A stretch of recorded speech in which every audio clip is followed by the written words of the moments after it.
Okay, I'm going to go ahead and get started. Hello, my name's Chris Kman. I'm the president and co-founder of Chasing Horses Wild Horse Advocates. I wanted to take a moment to officially welcome you to our second annual Wild Horse and Burro Virtual Summit. Throughout the month, we'll be hosting a variety of speakers who will give presentation on issues facing wild horses and burros. There will also be presentations from legislators, members of the press, and more. We think we were able to get a good variety of speakers for you to enjoy. Our goal is to help educate advocates, and we also hope that speakers will share different ways that you can be active and help make a difference for our wild horses and burros. As our summit begins, we have over 20 different speakers scheduled.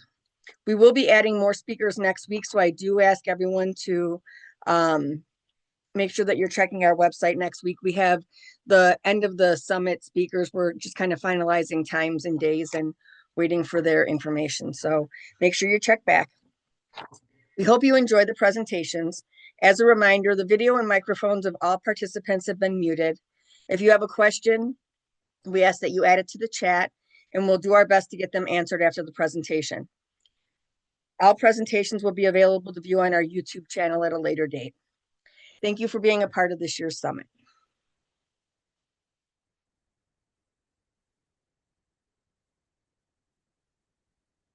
I'm going to begin my presentation today with an update on the wild horses of Theodore Roosevelt National Park. I want to make a note to anyone who may not know, the Theodore Roosevelt National Park wild horses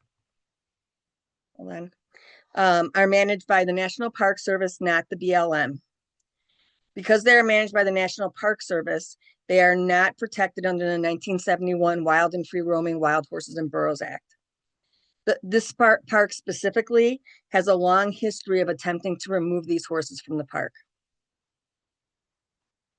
I want to start back in March of 2022. If you remember, the park began a wild horse management plan. We thought it would be great. It's been 47 years since the last management plan was done. To say this was overdue is an understatement.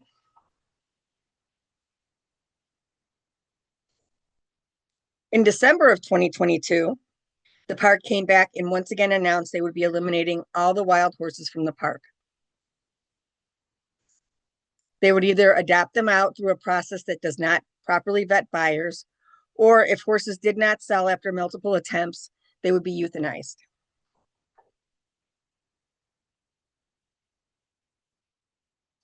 From March of 2022 through April of 2024, Chasing Horses Wild Horse Advocates led the fight to save this historic wild horse herd. In April of 2024, our hard work paid off. The park officially abandoned their plans to eliminate the horses. We had already been talking to Senator Hovind's office about federal legislation. After 2 years of fighting so hard for this herd, CHWHA wanted to make sure these horses never face the threat of removal again. In 2024, we began talking to our state legislators and Senator Hovind's office. Federal legislation is a long process. Please note we are almost currently 2 years into this process.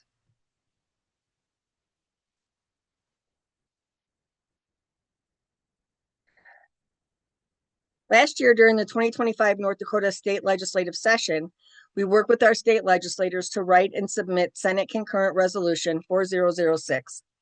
This was a resolution requesting federal protection for the wild horses of TRNP. Since SCR 4006 passed the North Dakota House and Senate unanimously in March of 2025.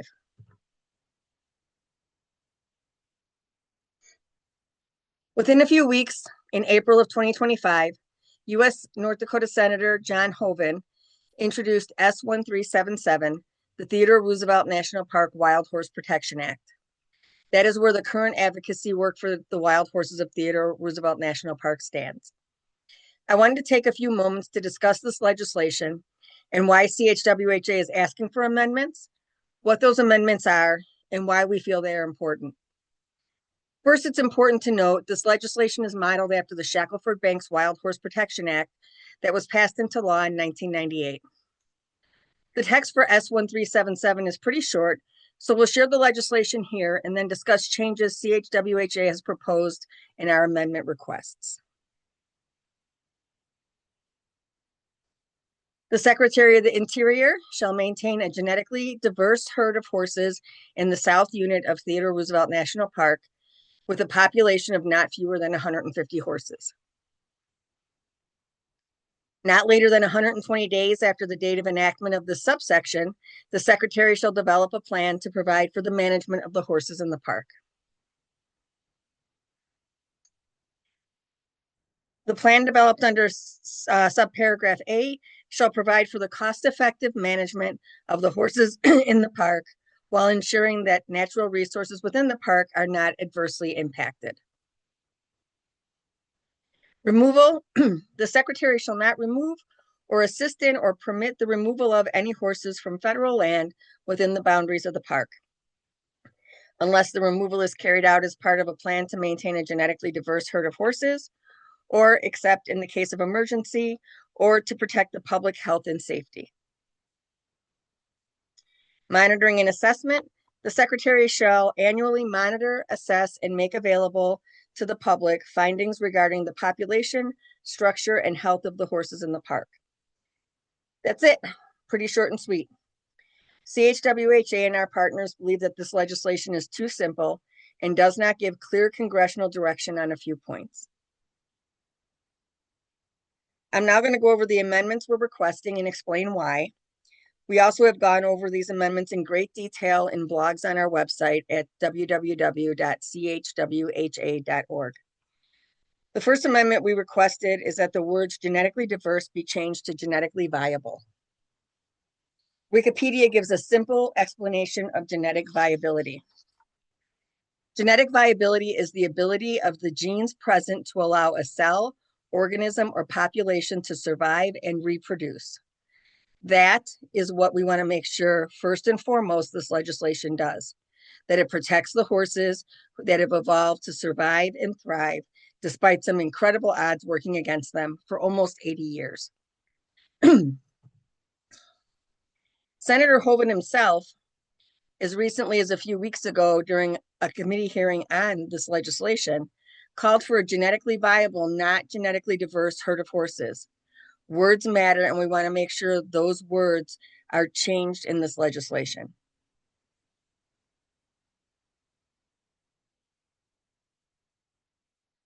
There are currently just under 200 wild horses that call the park home. Oh, I'm sorry, I have to go back. The legislation calls for the park to keep a population of not fewer than 150 horses. We've asked for that to be changed to not fewer than 150 to 200 horses native to North Dakota. The park has attempted many times to introduce new blood. Each time it's been an epic failure. North Dakota is a state with extreme weather conditions, along with TRMP's very rugged terrain. These horses have evolved to not only survive, but also thrive through all of North Dakota's extreme weather patterns. There are currently also just under 200 wild horses in the park. 57 of those are between the ages of 15 and 27. We want to make sure that all the current horses are allowed to live out their lives in the only home they've ever known. Leading wild horse geneticist Gus Cothran and Eric Mulvar, a wildlife biologist, have repeatedly said the population needs at least 150 to 200 reproductive horses for it to survive. We know the horses in TRMP are not all able to reproduce due to the 11-year Gonacon experiment on these horses, along with the continued aggressive treatment of Gonacon on this herd. The next amendment we're asking for is this line. Not later than 120 days after the date of enactment of this subsection, the Secretary shall develop a plan to provide for the management of the horses in the park. The last environmental assessment process took the park 2 years to complete before they abandoned their plans. 120 days simply is not enough time to do the research necessary to begin a proper management plan for these horses that also allows for public input as required by current National Environmental Policy Act, NEPA laws. We would like the park to be mandated within 120 days to begin this process, which is different than tasking the park with something they simply cannot be done in such a short time.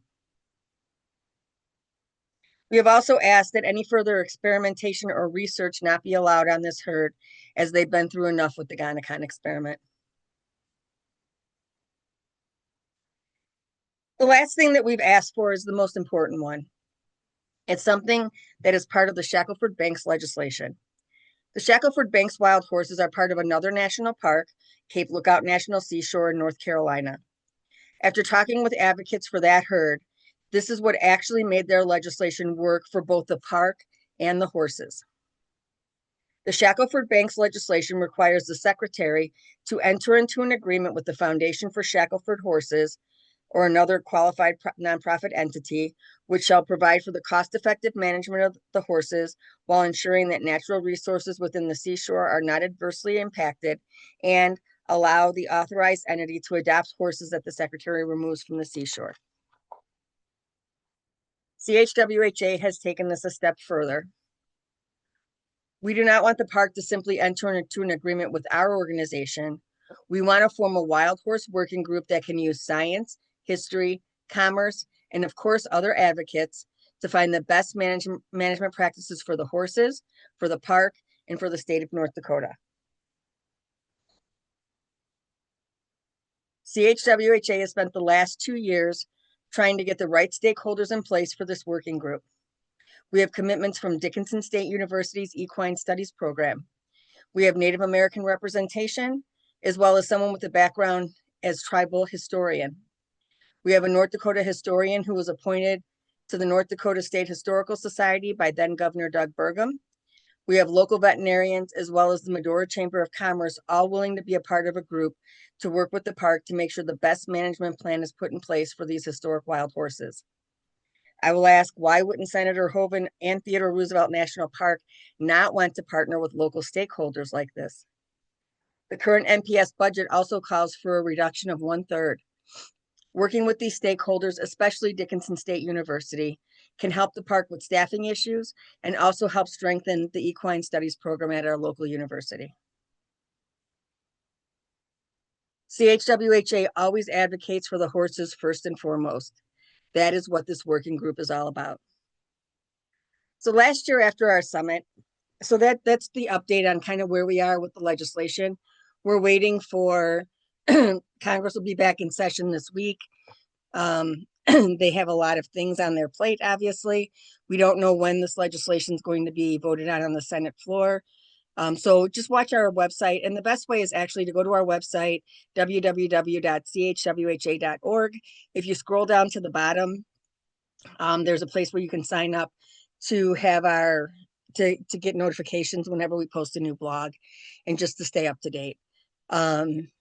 Again, we don't know. Last time we had maybe like a 2 days notice that they were going to have a committee vote. So we don't expect to get a lot of notice. So we're just trying to get prepared now. And again, we're still working with Senator Hoeven's office on the amendments that we're requesting, and we'll update you as soon as we have any information. So that's this part of the presentation. And I just want to talk a little bit about making things an issue and how we've accomplished some of the things that we have.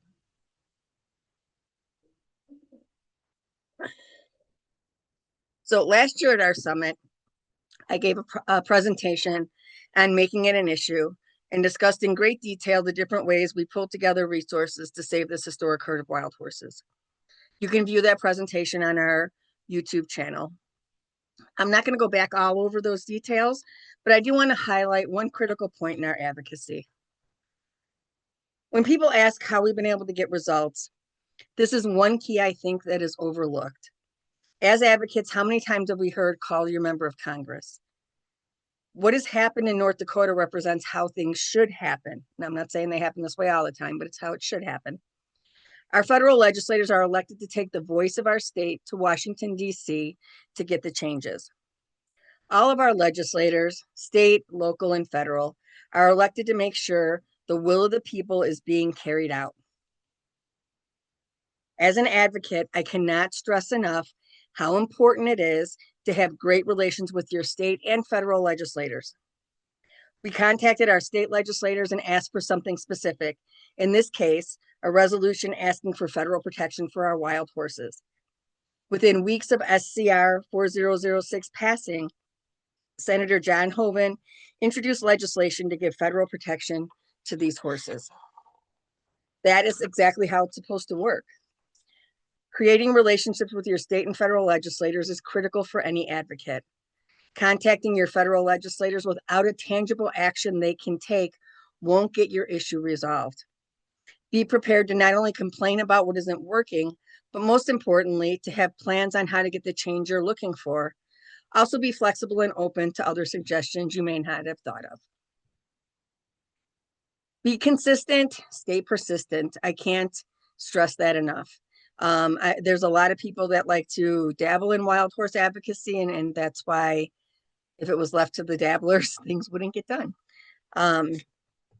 Again, this is a long process that we're in for federal legislation, and getting any kind of change is a long process. I mean, you can't expect instantaneous change, but CHWHA has already invested 2 years in the pursuit of federal legislation for these historic wild horses.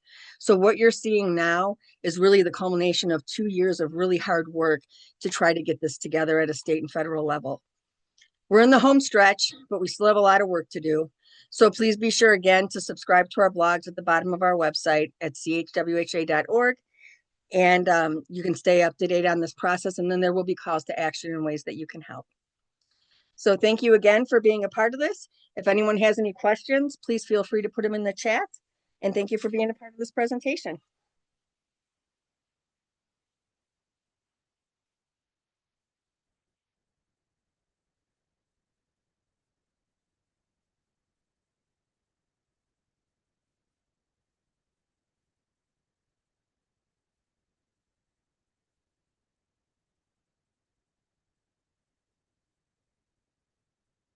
Thank you, Krista. I appreciate it. And we appreciate everybody that it's really been everybody bringing their voices together that's made the difference for these horses. So thank you.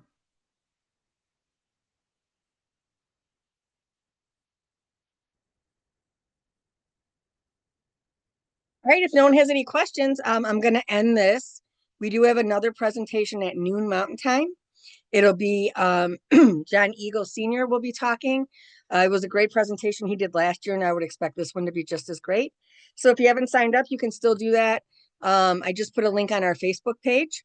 So tell us about the new superintendent at TRNP. So Rachel Daniels was appointed the new superintendent. She actually came as an interim superintendent in 2024. In 2024, I think that they had a record 3 or 4 different superintendents. So Rachel Daniels came at the end of 24, and in 2025, she became the official superintendent at the park. We have had meetings with her. We stay in regular contact with her. She actually just sent me like a Merry Christmas, Happy New Year. We are working on hopefully getting the park to actually participate in the summit this year. So that's exciting too. So she has told us that she is committed to a positive path forward, and we will believe that until she gives us reason not to.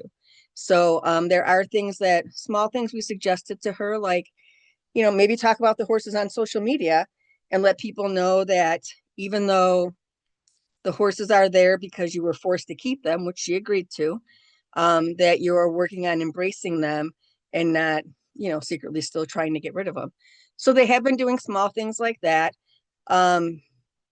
She is working on being transparent with us as much as she can be. I can tell you that right now, I know that she had mentioned in her email she was a little frustrated because their future management of the horses, their hands are kind of tied until this legislation is done. So they're anxious to get the legislation across the finish line too. So right now she seems better than, the ones that we've had, the prior ones, Angie Richmond for sure. And we'll see what happens. So we're hopeful.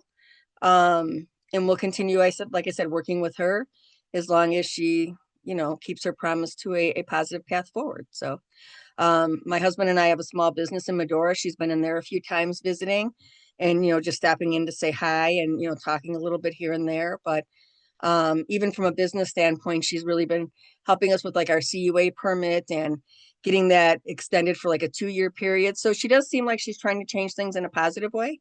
So we're just going to be hopeful. So we're just going to remain hopeful that that's going to continue. Craig, thank you. I look forward to your presentation tomorrow. In the current political climate, how much chance do you think we have of getting this kind of reform we need? This is something I think I battle with, and friends of mine who are on here will tell you I battle with this all the time. In the crazy political world that we're in, where are wild horses in the hierarchy of things, but I always think that another friend of mine always tells me this is something positive that we can do. This is a place that we can focus our energy and try to get change. I can tell you in the midst of, all the Epstein craziness and the budget things happening, this, the legislation did make it through committee. I do know Senator Hoeven is a senior senator, and he does seem to have a path to get this legislation passed. And it's something that any of the legislators who have introduced legislation want their legislation passed. And they have until the end of 2026 when this congressional session ends. So I'm hopeful. I think it's something that we just have to keep pushing for and take advantage of opportunities as we have them. So it's really difficult to navigate though, Craig. Thanks for pointing that out, because there is so much insanity happening in our world right now. It's hard to, just keep jumping up and down, screaming for these horses. So, and Isabella says, hopefully the year of the horse proves true. Yeah, hopefully it does. The year of the fire horse starts next month. So, so yeah, that's another positive thing that we hope is going to help. So, change is coming. We know that. So we have to just keep letting our legislators know what we want that change to look like. I know that there are a few different podcasters out there that I've listened to that have said, as a country, we'll never go back to January 19th, 2025. So, I mean, that America is over, but what do we want it to be? And I think that this is our job as wild horse and burro advocates to make sure that we're speaking up for them. So, anybody else have any questions?